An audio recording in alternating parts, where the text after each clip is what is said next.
Nilisikia rafiki yangu juzi moja hapa jana, mjumbe mwenzangu rafiki yangu kutoka Pokot South anasema tulienda pale Ikulu tukakutana na rais. Ni kweli tulienda pale na tukaenda kama viongozi wa West Pokot pale, na wakati tulikuwa pale kwanza yeye alisema ati alienda pale kutubu, lakini tumwambia kutubu bado tutachunguza mambo yako. Hata rais alimuuliza, wewe unataka kushindana na mimi? Wewe ni mtu Azimio.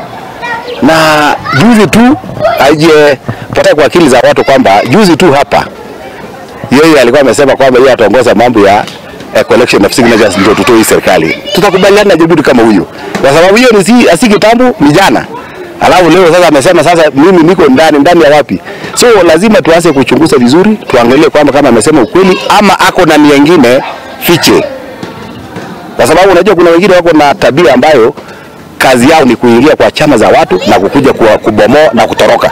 So lazima pia tuchunguze kabisa, tuangalie kwamba kama ni kweli ameamua kukuja au wengine. Na ndio tumesema kuja polepole, tuanze kuangalia vizuri na tuone. Mimi nataka niseme ya kwamba kwa watu wetu wa UDA katika hii kaunti ya West Pokot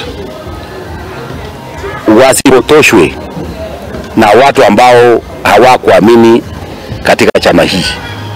Hiyo ndio nataka niwasihi tu. Mimi kama coordinator ya viongozi wa UDA katika kaunti hii, mimi nataka niwaeleze ya kwamba viongozi wako imara na hii chama tutapanga na tutapangana.